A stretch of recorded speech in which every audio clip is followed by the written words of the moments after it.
Welcome back, family, to our live coverage from St. Peter's Square of the Conclave. It is day 2, and we are now entering the second session of voting. Monsignor Landry, what are the Cardinals up to right now? Well, they've just started the second session of the day, and so they're primed for the first vote of the second session, in which there are going to be the lottery balls again coming and choosing 3 scrutineers, 3 infirmarians, and 3 revisors. And then they'll proceed with what's the 4th vote. That'll take a little bit longer because, as we've discussed earlier, they've got to pronounce a vow that the one for whom they're voting is the one before the judgment of God. Literally and figuratively, with Michelangelo, they believe is the one who deserves to be chosen.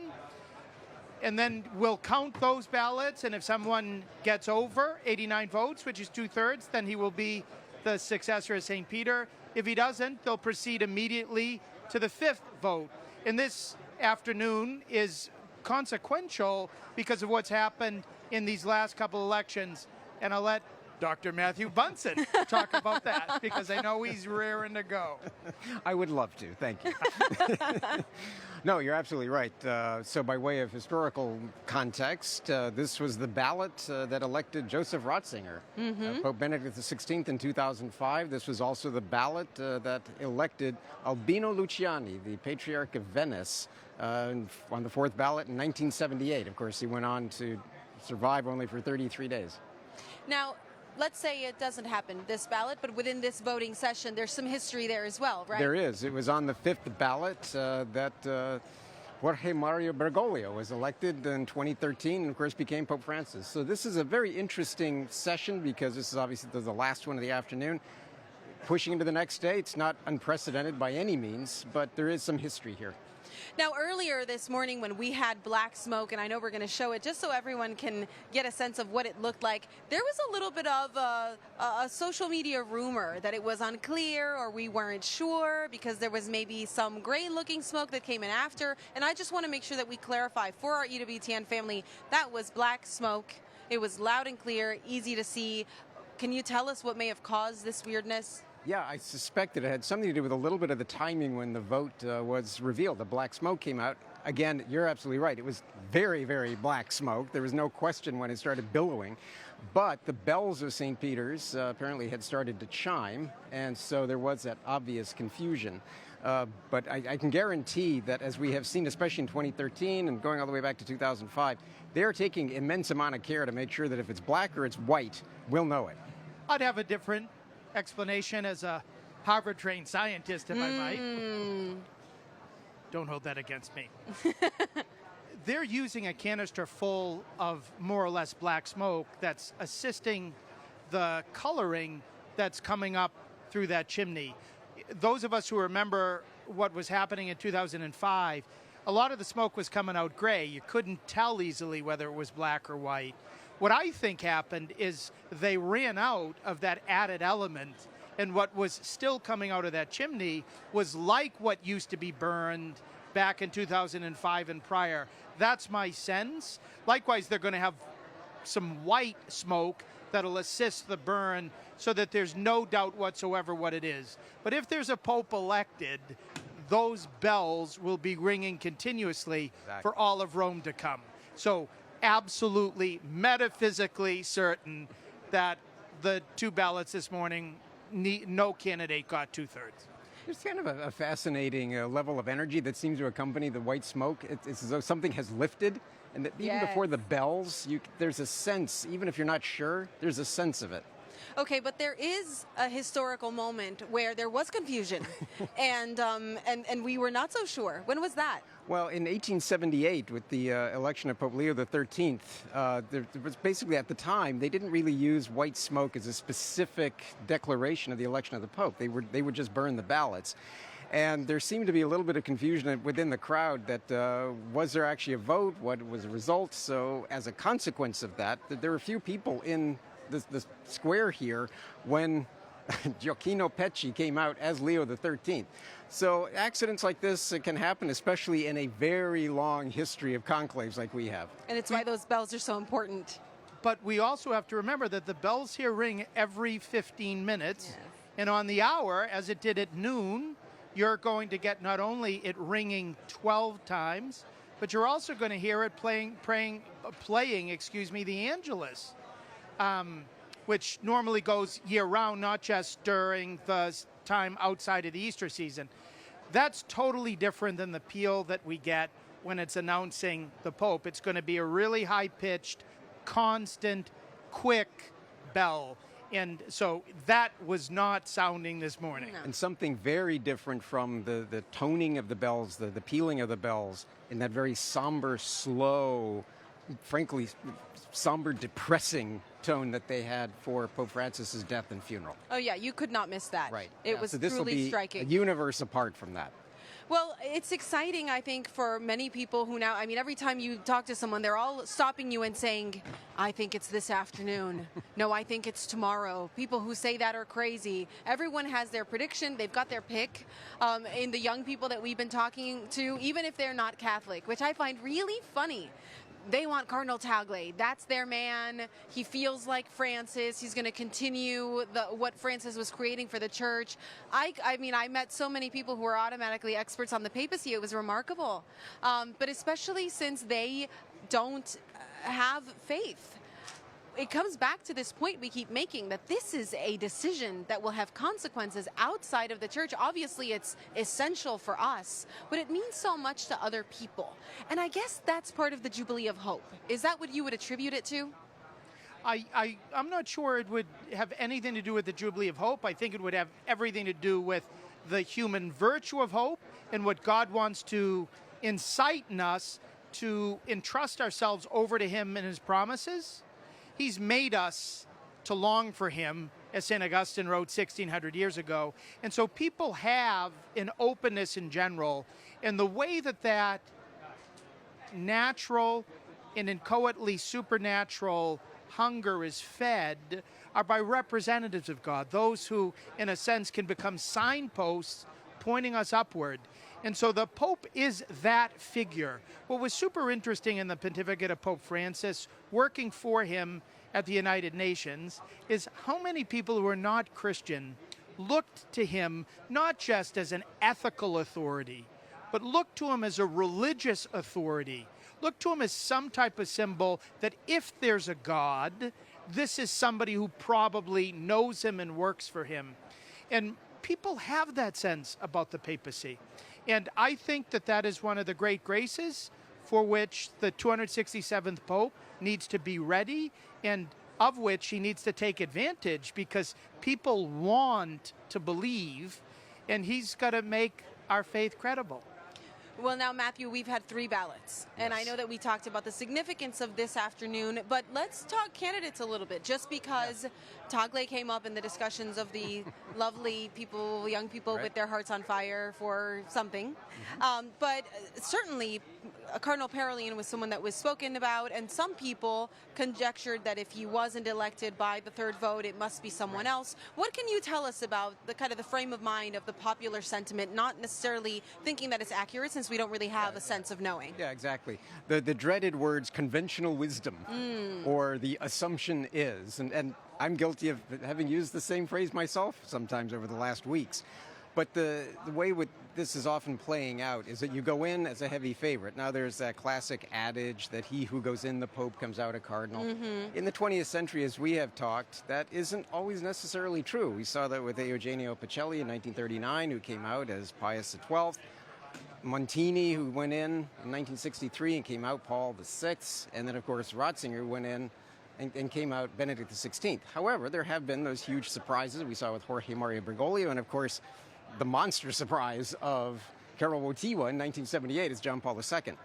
The question, though, is that if you go in a heavy favorite, and probably the best recent example is Cardinal Angelo Scola, who is considered, at least on paper, going in the heavy favorite, and of course he didn't come out as Pope.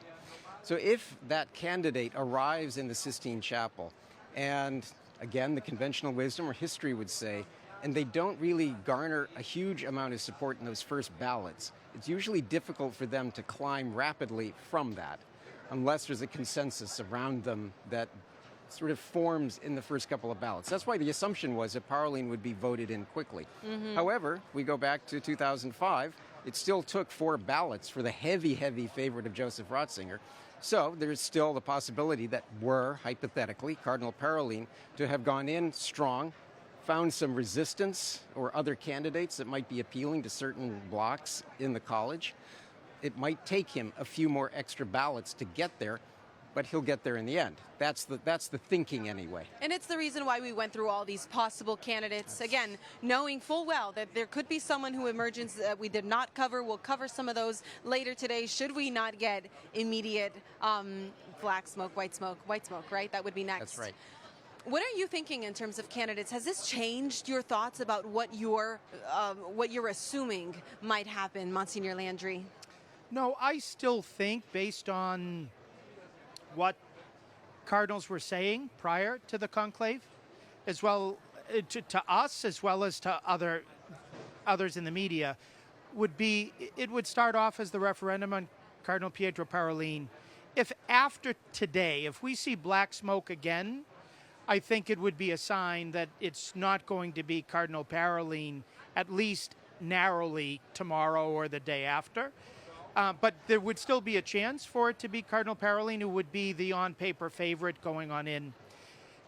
But this afternoon could likewise be a major transition time. It all depends on how close the front-runner would be toward the magic number of 89 votes of the 133 for us to be able to determine. We're probably never going to be able to reconstruct it if everybody keeps their oath and the Pope doesn't allow somebody to speak and tell us what was happening. But retrospectively is the only way we know what the individual votes meant. And so we'll see whether there's black or white smoke tonight. But if there is white smoke tonight, I think we're going to see the Cardinal Mamberti come out on that balcony to announce Petrum, Reverend Dominum Sancta Romani Ecclesia Cardinalum Parolin.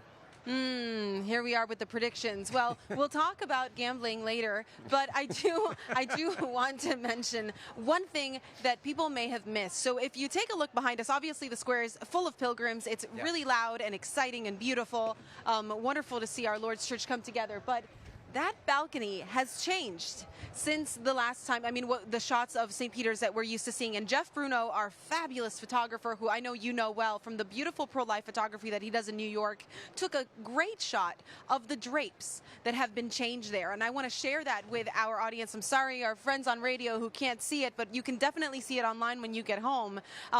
It really has changed, and we'll go back to that picture in a second. It really has changed. The drapes are different. They're red, bright red, and it's part of these preparations so that when that individual walks out, when that man walks out, he is received with the color that is fitting for the next pope, right?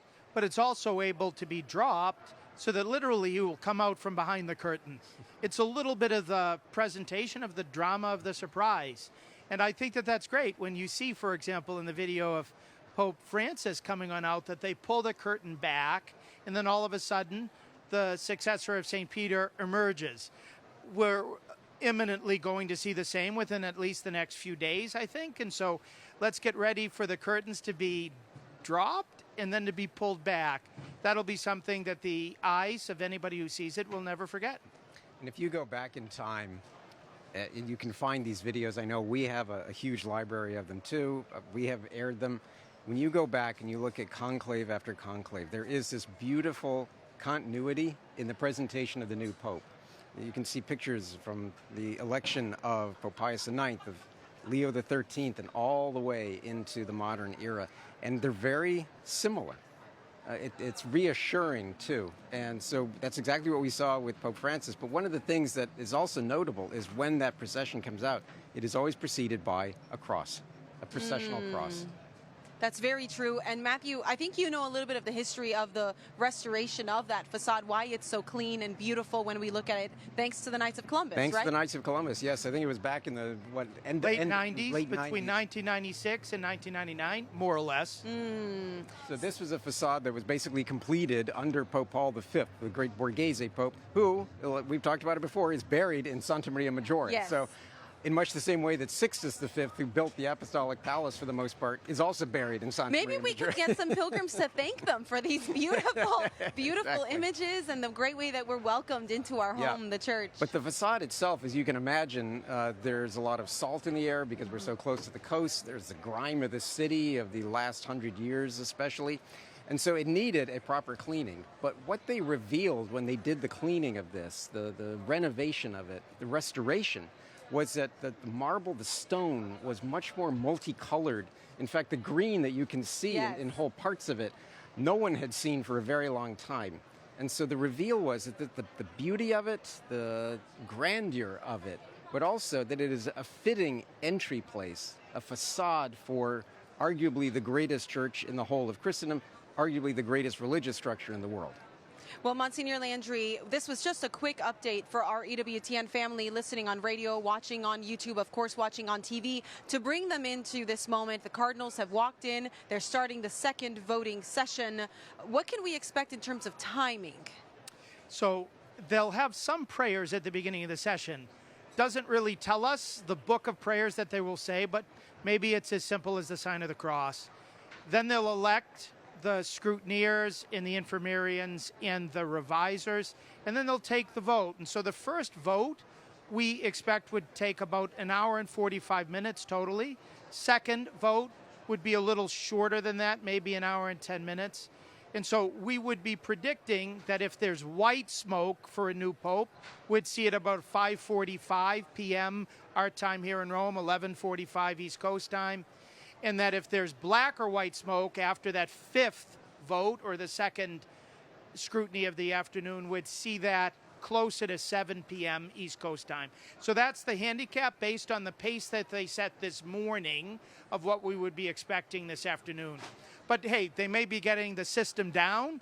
They may be running on up to give their ballots in. We never know, and so that's why it's important for everybody to keep the box with the chimney cam. That's right. And to stay affixed to EWTN, which will have this on full time. Right, 7 p.m. Rome time, Exactly. 1 p.m. Eastern time. So stay right here. Don't go anywhere. We promise that we won't go anywhere either. That was Monsignor Roger Landry, the National Director of the Pontifical Mission Societies USA, and Dr. Matthew Bunson, our Vice President and Editorial Director for EWTN News. I'm Montse Alvarado, your President for EWTN News, here at your service. Happy to have the privilege to serve, and we'll be back very soon at 6:30 p.m. Rome time. God bless you.